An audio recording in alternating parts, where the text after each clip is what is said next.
Hasta ahora hemos estudiado la señal modulada en frecuencia y en fase en el dominio del tiempo.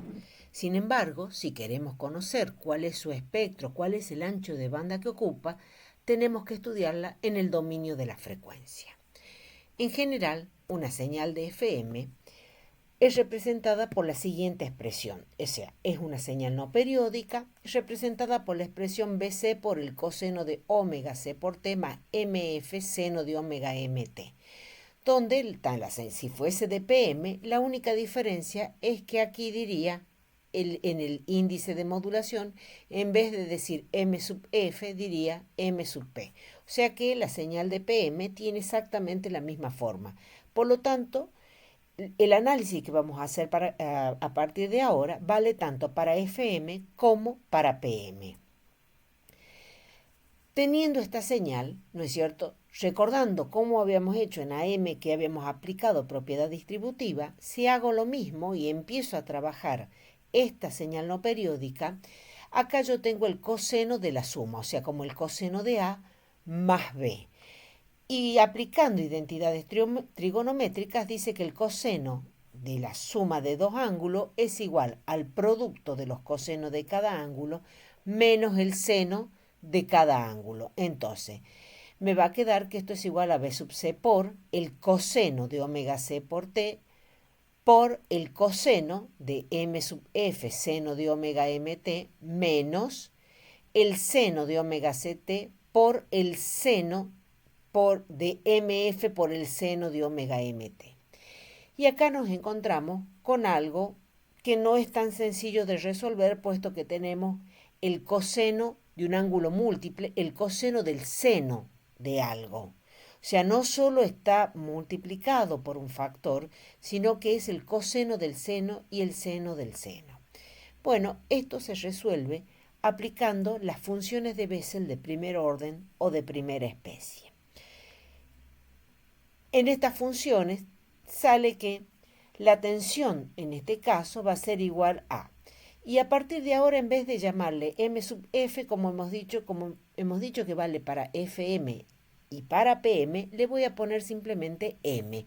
¿Sí? Si es PM, después le agregaré el subíndice P, y si es FM, le agregaré el subíndice F. Entonces, va a ser igual a B sub C por J0 de M, donde J son los coeficientes de Bessel que dependen su valor del valor del índice M. O del ángulo, recordemos que M era el delta tita máximo. J0 de M por el coseno de omega C por T, menos J1 de M por el coseno del ángulo suma, omega C más omega M por T, menos coseno de omega C menos omega MT, más J2 de M por el coseno de omega C más 2 omega M por T, más el coseno de omega C menos 2 omega M por T. O sea, segundo par de bandas laterales superior e inferior.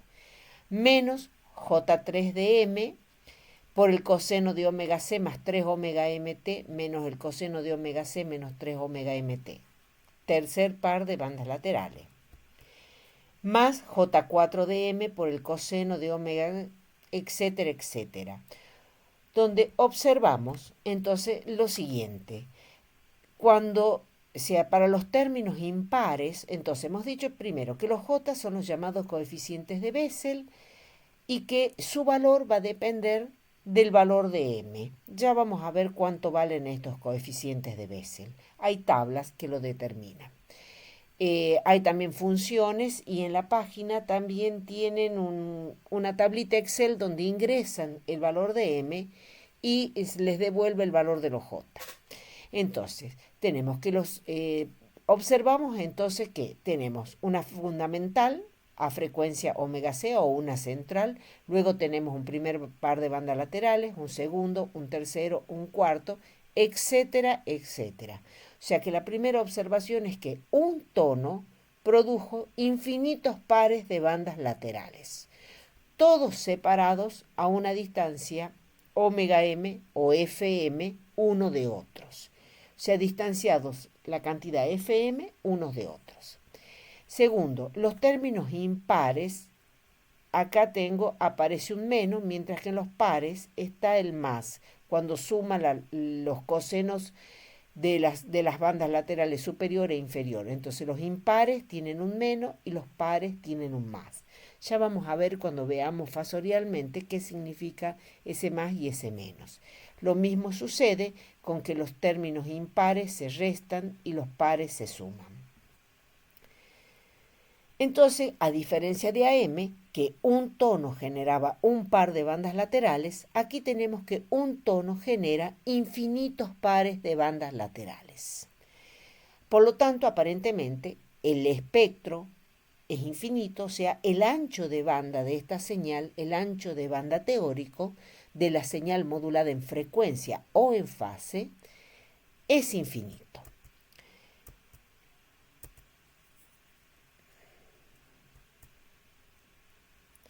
Hay un caso especial que se llama FM de banda estrecha, que lo tenemos, es el tercer punto, donde para cierto valor del índice de modulación, que es para índices de modulación muy pequeños, como de valor 0,5, se genera un solo par de bandas laterales. En este caso se le llama FM de banda estrecha, y ese tipo de modulación de FM de banda estrecha se usa solamente para transmisión de voz.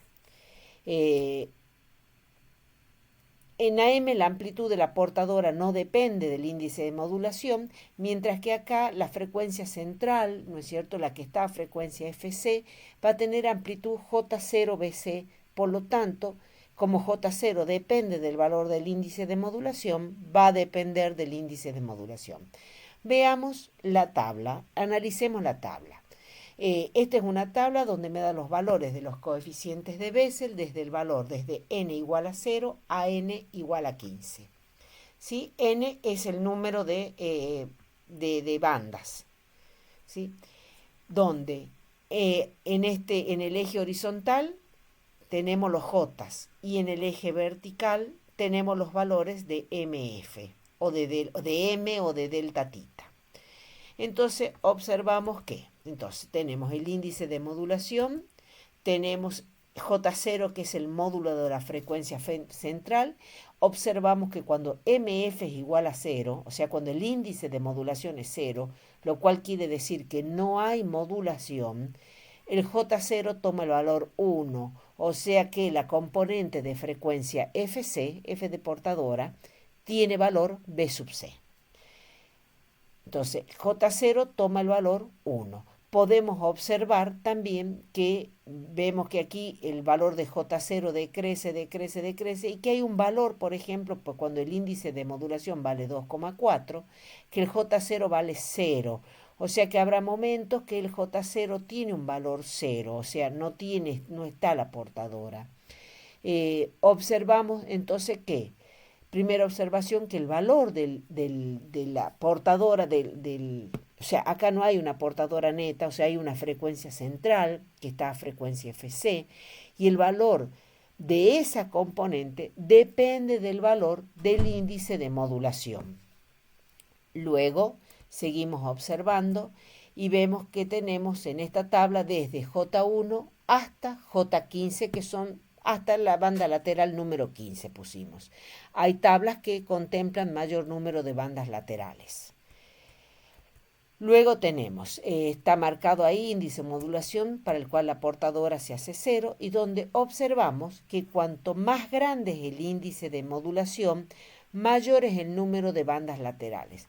Ustedes verán, por ejemplo, que para MF, hemos dicho sea FM de banda angosta, ¿no es cierto? Que, por ejemplo, para FM, si el índice de modulación vale 0,5 o menor a 0,5, tengo la frecuencia central, tengo un primer par de bandas laterales y hay un segundo par, pero que es absolutamente despreciable, el J2. Por lo tanto, si el índice de modulación es inferior a 0,5, estamos en presencia de lo que se llama FM de banda estrecha, donde es portadora y un par de bandas laterales. Insistimos que este tipo de modulación solo se usa para la transmisión de voz. Entonces, si bien habíamos dicho que hay infinitos pares de bandas laterales, ya vemos que Sí, hay infinitos, pero que no todos los pares de bandas laterales son significativos. Entonces, por ejemplo, para un índice de modulación 0,75 y es significativo hasta, hasta el tercer par de banda lateral y posiblemente hasta el segundo nada más, puesto que esto ya puede ser despreciable frente al primero. ¿Y cuándo digo que es despreciable? Y bueno, cuando la cantidad que contiene, o sea, la amplitud, es inferior al 1% de la señal sin modular. Entonces, si esto tiene un valor de 0,01, ya es despreciable. O sea, aquí es despreciable esto, o sea, o es despreciable frente al más chico. Por ejemplo, si el índice de modulación vale 3, ¿sí?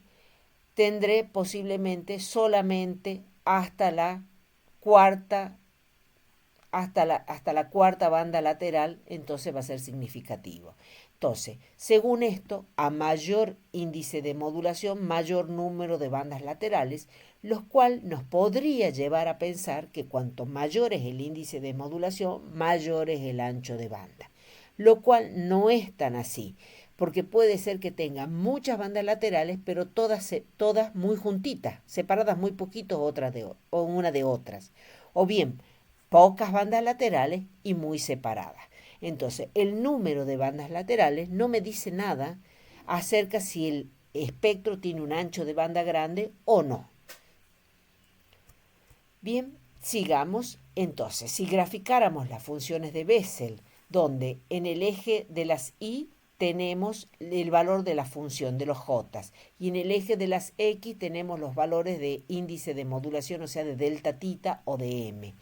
Entonces, esta roja es el J0, la azul es J1, verde es J2, marrón es J3, verde oscuro es J4, este otro rojo es J5 y así, etcétera, etcétera, donde observamos que el J0 parte de 1 y se va como amortiguando, el J y el J1 en adelante, todos nacen desde 0, los valores de los coeficientes, y todos en general se van amortiguando. Entonces, acá podemos observar que cuanto mayor es el índice de modulación, ¿sí?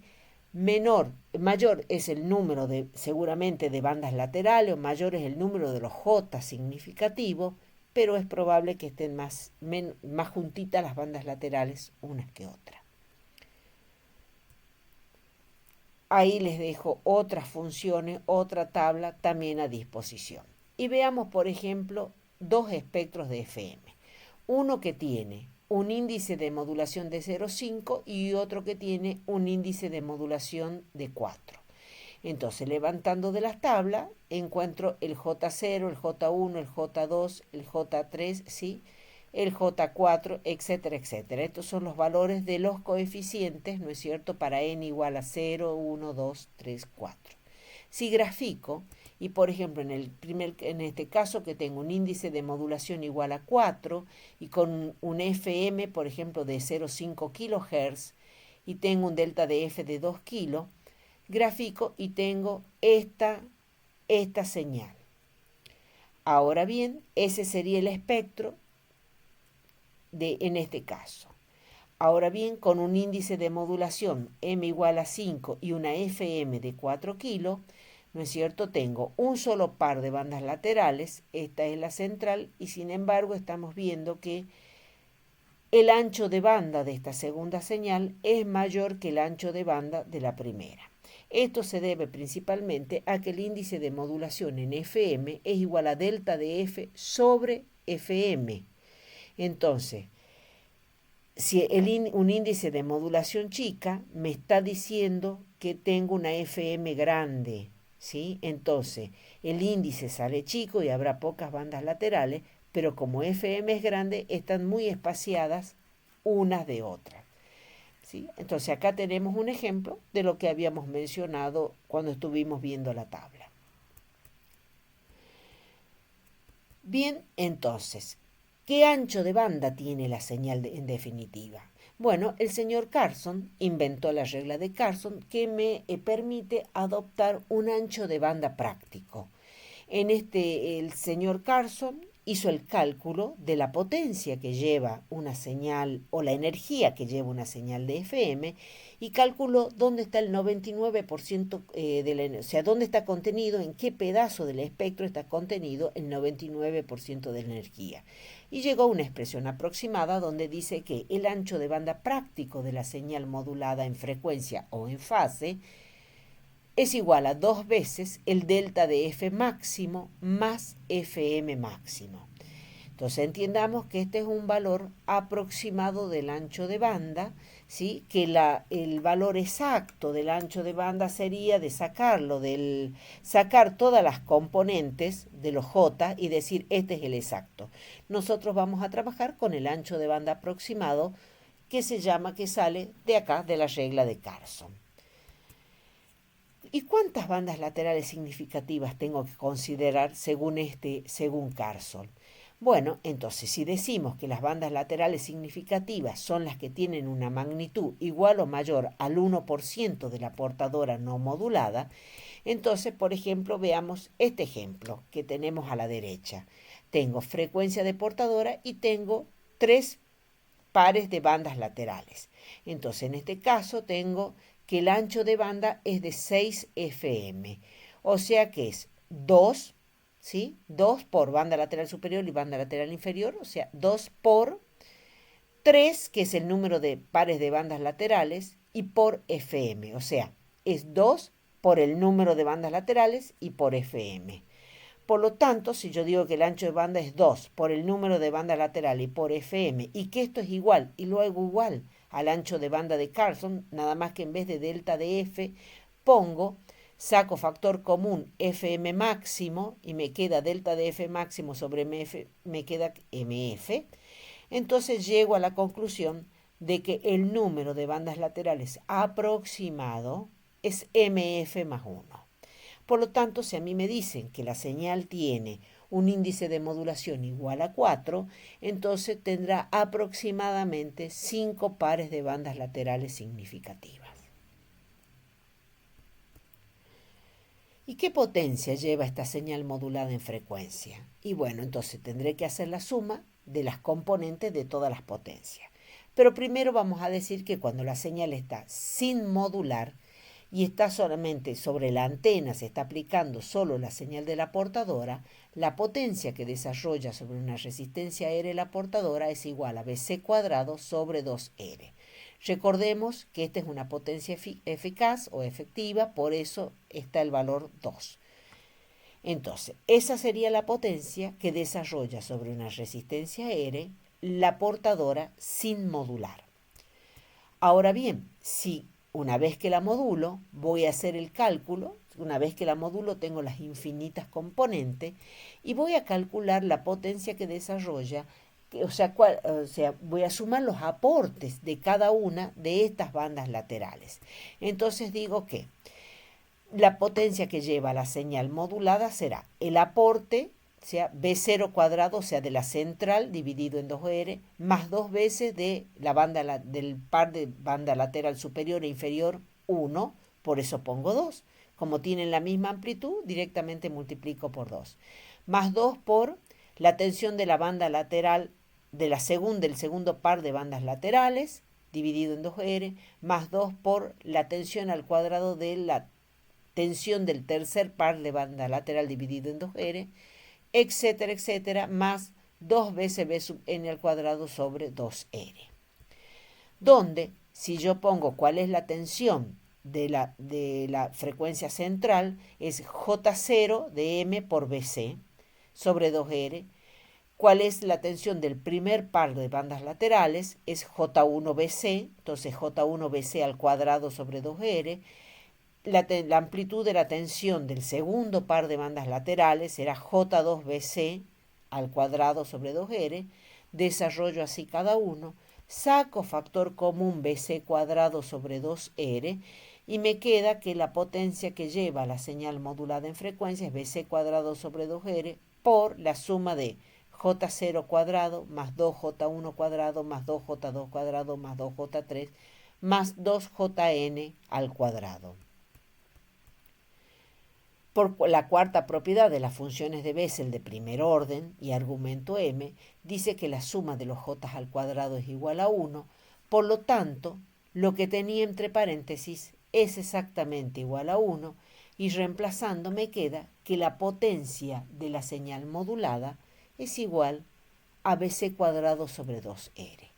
O sea que la potencia que desarrolla una señal modulada en frecuencia sobre una resistencia R es idéntica a la potencia que desarrolla la portadora sin modular. Y bueno, esto no es difícil de intuir, puesto que habíamos dicho que la señal modulada en frecuencia tiene amplitud constante. Amplitud constante e igual a BC, ya sea que esté modulada o no, y esté muy modulada, o sea, cuando no está modulada tiene amplitud BC, cuando está modulada tiene amplitud B sub C la señal, y o sea, esté muy modulada, poco modulada o nada modulada, la señal tiene amplitud BC. Por lo tanto, si tiene amplitud constante, es lógico que la potencia sea constante. ¿Sí? Entonces decimos que la potencia que desarrolla la señal modulada es igual a la potencia que tiene la señal sin modular. Esto es muy importante porque nos va a ayudar a resolver muchos ejercicios de potencia. Vamos a la interpretación fasorial de una señal de FM. Entonces, la señal de FM hemos dicho que tiene la forma B sub C por el coseno de omega CT más MF seno de omega sub MT. Entonces, vamos a suponer que tengo una máquina de fotos que saca las fotos a fasores, ¿sí? Y en este momento, cuando la señal está sin modular, tengo el fasor de amplitud BC y que gira a velocidad omega C, ¿sí? Ahí está el fasor sin modular. Cuando lo modulo, ¿sí?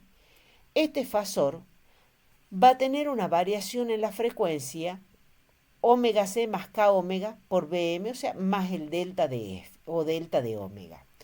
Por lo tanto, si yo me parara sobre el fasor BC, sobre el fasor portadora, no voy a ver el movimiento omega C, ¿sí? Si estoy parada afuera sobre los ejes, sí lo veo el fasor que está girando con velocidad omega C. Pero si me paro sobre el fasor, no lo veo al movimiento omega C. Pero sí voy a ver el delta, una vez que está modulada, voy a ver el movimiento del delta omega. Entonces, cuando el coseno toma valores positivos, lo veré irse hacia acá, ¿sí? Con velocidad omega m. Y cuando este coseno toma valores negativos, lo veré irse, o sea, lo veré al fasor, estoy parada sobre el fasor, este fasor se irá hacia allá con velocidad omega m, ¿sí? Si B sub m es grande o K omega es grande, ¿sí? Se desplazará mucho hacia izquierda y derecha, ¿sí? Mucho. Si K omega o BM son pequeños, el ángulo que se desplazará será pequeño. Si la frecuencia omega m es grande, se desplazará rápidamente hacia un lado y hacia el otro. Si la frecuencia omega m es pequeña, se desplazará despacio hacia un lado y hacia el otro. Entonces, si nos podemos imaginar esto, vamos a entender perfectamente cómo funciona esta modulación en frecuencia. Entonces, aquí ya tengo dibujado el fasor BC que se está viniendo cuando el coseno es positivo, con delta de omega hacia la derecha, y cuando el coseno es negativo, se va hasta un menos delta de omega hacia la izquierda.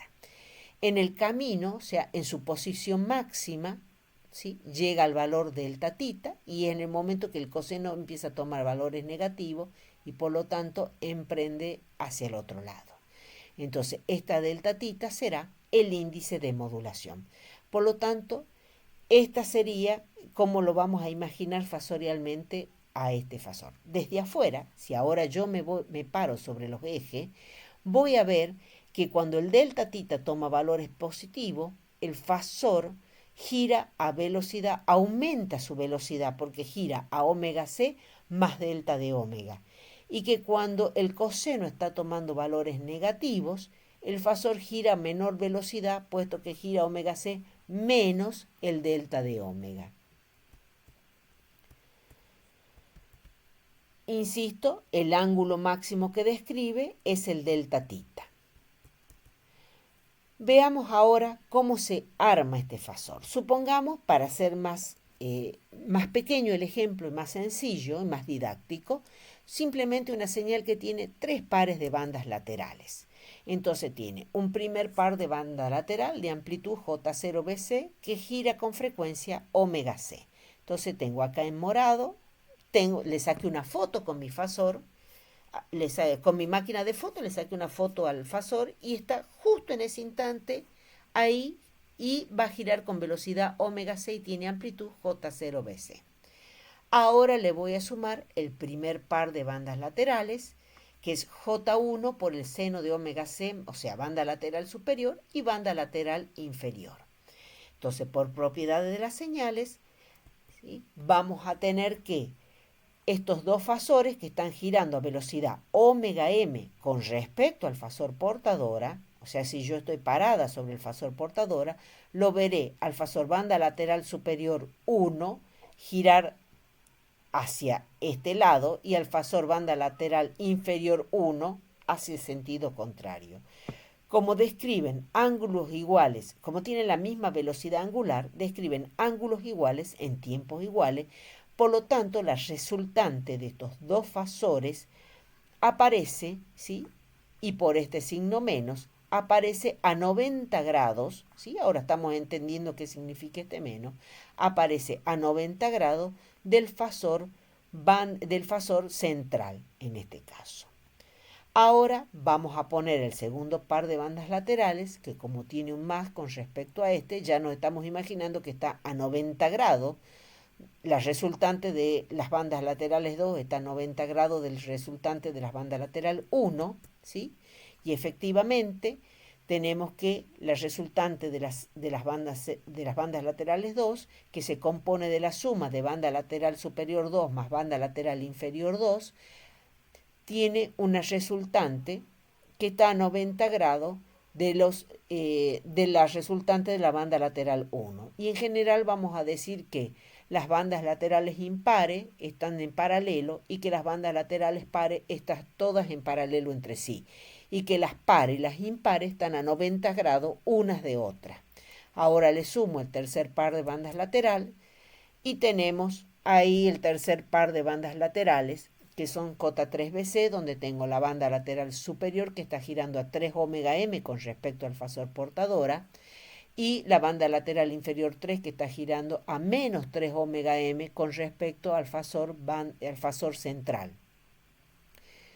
Entonces, la resultante de estos tres fasores es el fasor de amplitud BC, ¿sí?, y que gira, hemos dicho, en realidad con omega más delta de omega, ¿sí? Ahí habría que ponerle más delta de omega.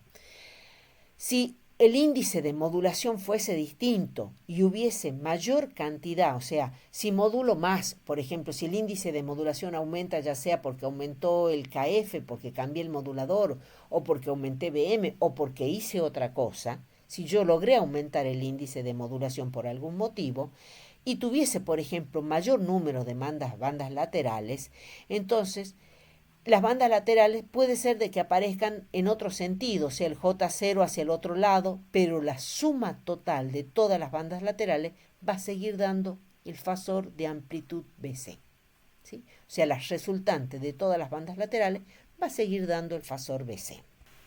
Veamos ahora un ejemplo. Un problemita de una señal modulada en ángulo. Entonces me dice que un modulador de fase tiene una señal de portadora de 10 MHz y es modulado por una señal BMDT que está en la figura, ya la vamos a ver, con un delta tita máximo de 45 grados, o sea, recordemos que yo les dije que los valores aquí iban en radianes, por lo tanto, acá tengo una trampita, 45 grados, en este caso tengo que transformarlo a radianes y es pi sobre 4. Y me pide que calcule y dibuje Kp, o sea, la sensibilidad del modulador, el índice de modulación, el tita y F. Y me dice que BMDT me va a dar dos señales, pero vamos a ver la primera. Entonces yo tengo que el índice de modulación MP es igual al delta tita máximo, mientras que el tita es Kp por Bm de t. Y el delta de F es 1 sobre 2pi de Kp por la derivada de Bm con respecto al tiempo. Esto lo traje de diapositivas anteriores. Entonces, si la señal Bm de t es de este tipo, entonces vamos a decir, estamos en modulación en ángulo. Por lo tanto, el ángulo, la fase, va a ser directamente proporcional a la señal moduladora. Dice que es un modulador de fase. La fase va a ser directamente proporcional a la señal moduladora, donde este tita será Kp por Bm, ¿sí? Entonces, y dice que el tita máximo es 45 grados, entonces el tita máximo se obtiene cuando B sub m es máximo. Por lo tanto, cuando B sub m llega a su máximo valor, el índice o el tita llegará a su valor máximo, que es pi sobre 4. Por lo tanto, teniendo tita y teniendo B sub m, ya puedo calcular el K sub p. En este caso ya me están dando los valores de cuál sería el periodo de esta señal, que es 1 milisegundo, o sea que la frecuencia sería 1 kilohertz.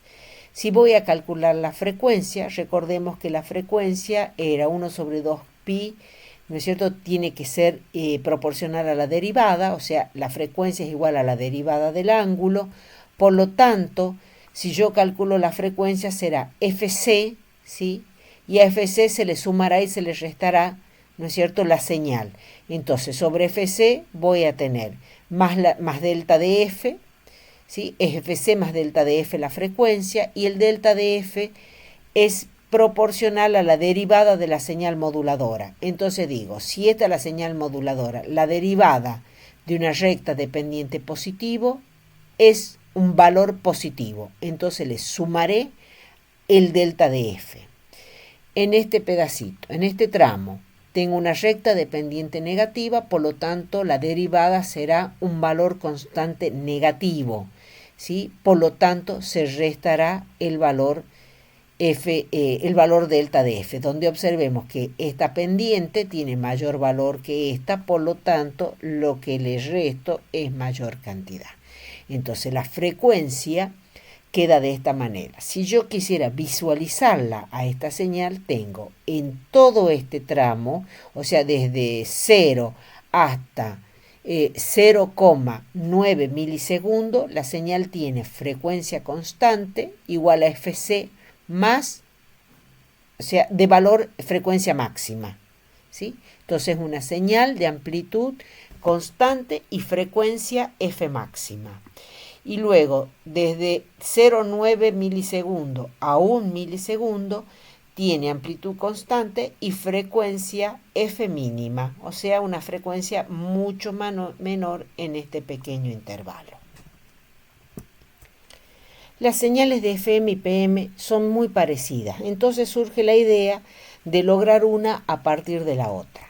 Entonces, supongamos que tengamos un modulador de PM al que le ingreso una señal moduladora B sub M de frecuencia omega M y amplitud BM y una portadora de alta frecuencia B sub C. A la salida tengo una señal modulada en PM cuya forma es del tipo es A, amplitud A por el coseno de omega C por T más Kp por Bm de T. Entonces vemos que la fase de la señal es directamente proporcional a la señal de entrada. Mientras que la señal de FM tiene una fase que es proporcional a la integral de la señal que está entrando por acá. Entonces surge la idea de decir, y bueno, le pongamos la integral. Si yo pongo por acá a este modulador, lo excito con la integral de la señal moduladora, voy a tener una señal modulada en frecuencia. Esta es la idea. Entonces, excito el modulador de PM con una señal, la integral de la señal moduladora, o sea, hago pasar la señal moduladora a través de un integrador, de un circuito integrador, como los que se usa en electrónica 1, puesto que esta señal moduladora es una señal de baja frecuencia, una señal de audio, o sea, es tal cual de los integradores que se vieron en electrónica 1. pueden ser activos o no. Y a la salida, entonces, tendré una señal modulada en frecuencia. Recordemos un integrador, entonces es un circuito que tiene una resistencia y un capacitor tomando la salida después del capacitor. Podría ser activo y hacerlo con un amplificador operacional. Pasemos a un tópico muy importante que es el estudio de la influencia del ruido en las señales moduladas en ángulo. Y bueno, ustedes habrán escuchado decir que las señales moduladas en frecuencia son mejor o más inmunes al ruido que las señales moduladas en amplitud. Y ahora vamos a ver por qué y vamos a entender también cómo influye el ruido en las señales moduladas en frecuencia.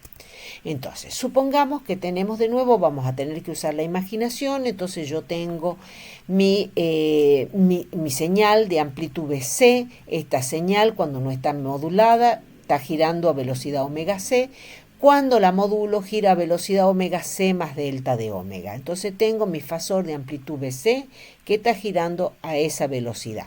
Y me voy a olvidar del omega C porque yo voy a decir me voy a parar sobre el fasor, entonces no veo más omega C, solamente veo el delta de omega.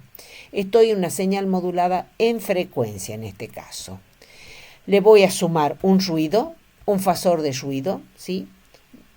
Le voy a sumar el fasor de ruido y entonces a partir de ahí le sumo un fasor de ruido que va a girar con velocidad omega C más omega D. Normalmente los ruidos giran a alta frecuencia, por eso voy a suponer que la frecuencia del ruido es mayor que el de la frecuencia de portadora. Entonces le sumo un fasor B sub n y veo que la resultante va a ser B sub R, de la cual observo dos cosas. Primero, o sea, en este momento yo le saqué la foto con mi máquina de sacar fotos a fasores y obtengo este circuito y digo, este gráfico, perdón, y digo, observo el fasor B sub R. Primero tiene una distorsión de amplitud. ¿Por qué? Porque la amplitud de BR es mayor que la de BC. Podría ser menor si justo, pero si mi máquina sacaba la foto en otro instante, en un t igual a 1, en un t igual a n. Sin embargo, la información no estaba yendo en la amplitud, por lo tanto esa distorsión de amplitud no me molesta. Lo recorto y se fue la distorsión, esa distorsión de amplitud. Pero sin embargo, observo que inicialmente el ángulo era este era el ángulo, y ojito que ese ángulo que se había movido, este fasor BC, no era ni más ni menos que el índice de modulación, el delta tita máximo en ese momento. Y ahora el ángulo, recordemos que la información está yendo en el ángulo, en ese delta tita. Ahora ese ángulo ya no es delta tita, sino que ahora le vamos a llamar phi sub d a ese nuevo ángulo, donde ese ángulo phi sub d está armado por el delta tita más el tita más este ángulo diferencia debido al ruido. Entonces, si descomponemos el fasor de ruido en sus componentes X e Y, vamos a decir que la tangente de tita d, que es cateto opuesto sobre cateto adyacente, va a ser B sub n por el seno de omega dt sobre, vamos al cateto adyacente, B sub c más B sub n coseno de omega dt. Si supongo que B sub n tiene amplitud 1 para hacerlo más sencillo, o bien si supongo que la amplitud de BC es mucho mayor que B sub n por el coseno de omega dt, entonces puedo despreciar B sub n coseno de omega dt y me queda que la tangente de tita d es igual a B sub n por el seno de omega dt. Donde, si el ángulo es pequeño, entonces la tangente del ángulo es aproximadamente igual al ángulo. Por lo tanto, tita d, que sería el ángulo de error, será aproximadamente igual a B sub n por el seno de omega dt. El ángulo phi sub d que se corrió será omega ct más, este omega c era por el debido a la portadora, pero que si yo estaba parada, dijimos, si estoy parada sobre el fasor BC, no me doy cuenta de omega c y lo único que lo veo es ir y venir con los delta de omega. Entonces, ese ángulo phi d será el índice de modulación, que es este ángulo que se corrió, más Bn seno de omega dt, donde observo, esto es una señal modulada en frecuencia, y este es el delta tita máximo de una señal modulada en frecuencia, donde observo que, primero, si el índice de modulación de frecuencia, o sea, a grandes rasgos, si esto que tengo en círculo fucsia es un valor grande, muy grande, mucho mayor que esto, entonces el ruido es despreciable y afecta poco. Por lo tanto, voy a decir que a mí me interesa que el índice de modulación sea muy grande. Si el índice de modulación es grande, el ruido será despreciable. ¿Sí? Entonces, anoto esto, me interesa que para que la señal sea más inmune al ruido, que el índice de modulación M sea grande. Segundo, en una señal modulada en frecuencia. ¿Sí? Hemos dicho, en este caso yo en vez de poner el M puse ya directamente el valor máximo de la señal modulada en frecuencia. Observo un segundo detalle. Si Fm es grande, el índice de modulación es chico. Por lo tanto, el ruido va a afectar más a los tonos de alta frecuencia que a los tonos de baja frecuencia. ¿Por qué? Porque si Fm es chico, si el tono es de baja frecuencia, o sea, Fm es chico, este número va a ser grande y por lo tanto tiene mayor probabilidad de que esto sea despreciable.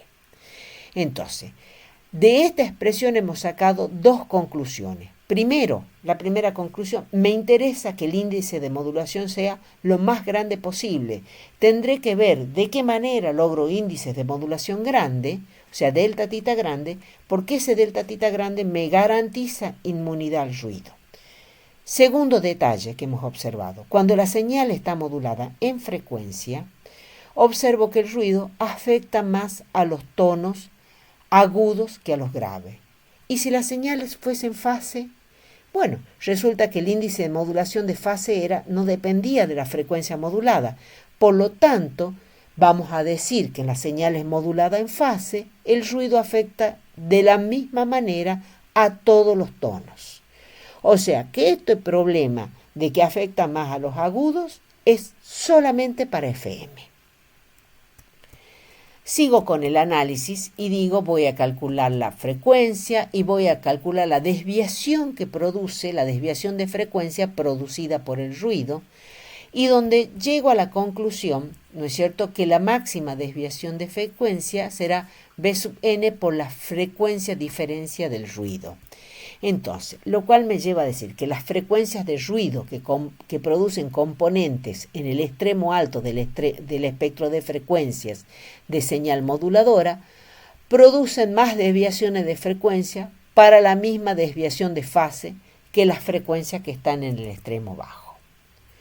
Por otro lado, o sea, como tercer argumento, tenemos que los demoduladores, y esto lo vamos a ver en dos clases más cuando ya estemos viendo demoduladores de FM. Los demoduladores de FM, la mayoría lo que hace es convertir las variaciones de frecuencia en variaciones de tensión de salida. O sea que convierten los delta de F en deltas de B0. Por lo tanto, si yo tengo variaciones en los delta de omega, veremos que cuando se demodula, ¿no es cierto?, las componentes de ruido de alta frecuencia producen más ruido demodulado que las componentes de baja frecuencia. En general podemos decir que la relación señal-ruido en la señal modulada en frecuencia se va a dar por las desviaciones de frecuencia de la señal y la desviación de ruido. ¿Sí? Por lo tanto será K omega por BM sobre Bn por omega d. En general vemos que para mejorar la relación señal-ruido, lo que tengo que hacer es mejorar la desviación de frecuencia de la señal. O sea, tengo que mejorar este valor. O bien, como dijimos hace rato, lo que tengo que mejorar también, y lo que va a redundar esto, es que esto va a mejorar o va a aumentar, ¿sí?, el índice de modulación.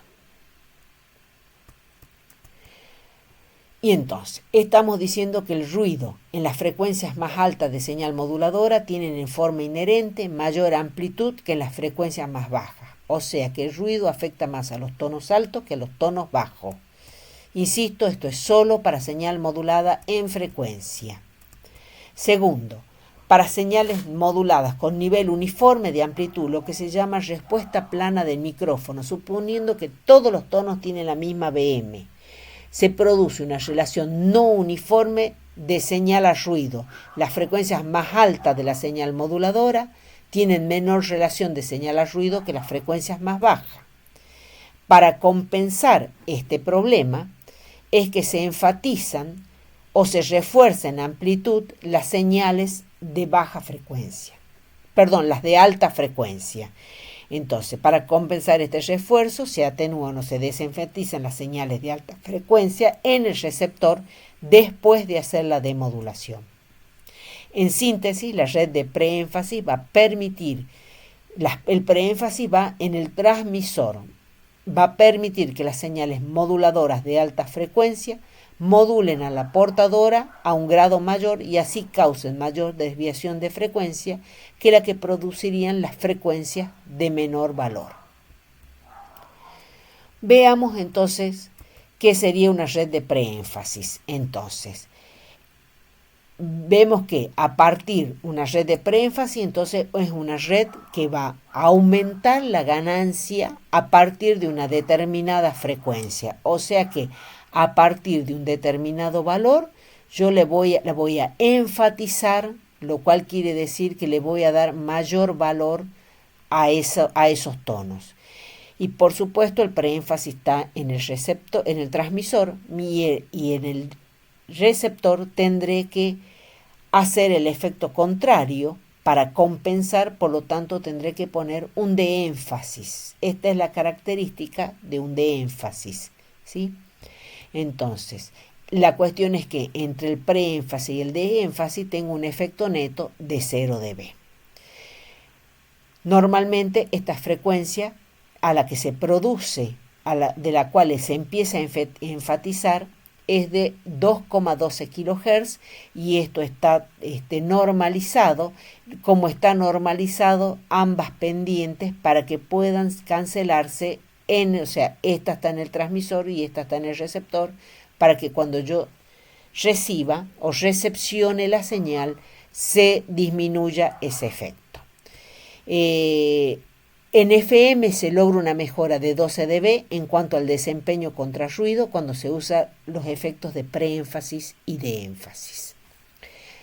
¿Cómo sería un circuito? Entonces, un preénfasis es simplemente un filtro pasa altos, mientras que un de énfasis es un integrador. Entonces tenemos ahí circuitos de preénfasis y de énfasis normalizados.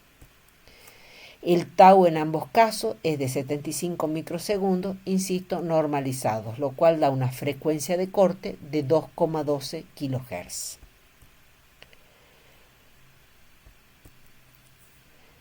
Y vamos a hacer una observación. Recordemos que cuando estuvimos estudiando el ruido, dijimos que de calcular el ángulo, lo que se había cambiado el ángulo, habíamos sacado dos conclusiones. Una conclusión era que en FM, ¿sí?, el ruido afectaba más a los tonos agudos que a los graves, y por eso era que poníamos preénfasis de énfasis para compensar eso. Pero también habíamos dicho que me interesaba que el índice de modulación sea grande, porque de esa manera el ruido afectaba menos, ¿sí? Habíamos visto que el índice de que el ángulo de ruido se sumaba al índice de modulación.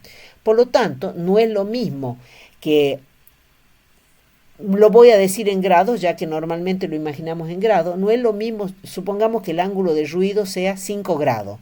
No es lo mismo sumar el ángulo, esos 5 grados, a 100 que sumarle a 10. Obviamente, si el índice de modulación tiene 10 grados y le sumo 5, el error que se comete es muy grande. Mientras que si el índice de modulación es 100 grados y le sumo 5 grados, el error es despreciable. Entonces, me interesa que el índice de modulación tenga un valor grande. Ahora bien, para que el índice de modulación tenga un valor grande, recordemos que delta de f es, el índice de modulación es delta de f sobre fm, entonces para aumentar el índice de modulación tengo que aumentar el delta de f. Y entonces digo, ¿cómo hago para aumentar ese delta de f? Entonces me acuerdo de mi amigo el multiplicador. Por ejemplo, acá pusimos un multiplicador por 2. Le ingreso una señal modulada en frecuencia, ¿sí? Y la hago pasar a esta señal por un multiplicador por 2. Entonces, la frecuencia de entrada es fc más delta de f. Como este dispositivo cuadrático no lineal va a multiplicar por 2 la frecuencia, va a salir 2 por fc más delta de f, lo cual quiere decir que la frecuencia central se corre a 2fc, pero también significa que el delta de f se multiplicó por 2. Si delta de f se multiplicó por 2, entonces el mf se multiplicó por 2 y acabamos de aumentar el índice de modulación y lograr mayor inmunidad al ruido simplemente con un dispositivo no lineal, con un pequeño multiplicador, un barato y sencillo multiplicador, acabamos de inmunizar la señal al ruido. Ahora bien, esa es la ventaja. ¿Qué desventaja tiene? Ya saben que nada es gratis. Bien, el ancho de banda inicial era, según la regla de Carson, dijimos que era un ancho de banda aproximado, pero bastante bueno, es 2 por delta de f más fm. Si se multiplicó el delta de f, quiere decir que el ancho de banda también salió multiplicado, ¿sí? Porque tengo 2 delta de f. Pero ¿qué pasó con fm? Digo, ¿se multiplica o no se multiplica? Y lo pienso. Si la frecuencia instantánea es fc más delta de f y lo que yo hago es sintonizar una segunda armónica de esta frecuencia instantánea, acá en la frecuencia instantánea no tengo fm. Por lo tanto, no afectó al fm. O sea que a la entrada del multiplicador la señal tiene fm y a la salida tiene fm. O sea, no produce distorsión de frecuencia. En síntesis, el multiplicador va a ser mi solución para mejorar la inmunidad al ruido y lograr índices de modulación grande, logrando deltas de f grande. ¿Y qué pasaría con el mezclador? Recordemos entonces que en el mezclador se le ingresa una señal de FM, ¿no es cierto? Y se mezcla con una señal de oscilador local, la frecuencia instantánea de una señal modulada en frecuencia es fc más delta de f. A la salida tendré las frecuencias sumas o diferencia de las frecuencias del oscilador local de las frecuencias de entrada, o sea, FOL más fc más delta de f o FOL menos fc más delta de f. Entonces vemos que sigo teniendo la misma señal con la misma delta de f, nada más que corrido en frecuencia. O sea, la frecuencia central ahora sale a fc más FOL. El delta de f a la salida es el mismo. Por lo tanto, el índice de modulación es el mismo, el ancho de banda es el mismo y el FM es el mismo. O sea que a la entrada yo tenía un espectro, a la salida tengo exactamente el mismo espectro, nada más que corrido en frecuencia. Y eso es algo que me olvidé de decir del multiplicador. Fíjense en que si se cambió el multiplicador, si el multiplicador cambió el índice de modulación, ¿sí? Me vuelvo al multiplicador. Si el multiplicador cambió el índice de modulación, ¿sí? Y recuerdan que los J, los coeficientes de Bessel, dependía del valor de MF, entonces quiere decir que aquí los J tienen otros valores. Por lo tanto, es absolutamente posible que el aspecto físico del espectro a la salida no tenga nada que ver con el aspecto que tiene a la entrada. De hecho, el número de bandas laterales va a ser mayor a la salida que a la entrada. O sea, el ancho de banda es mayor, pero además el espectro, el tamaño, la forma que tiene el espectro de la salida no tiene nada que ver, no tiene relación con el espectro a la entrada. Bueno, espero haber sido clara y haberles podido explicar y que hayan podido entender las señales moduladas en ángulo.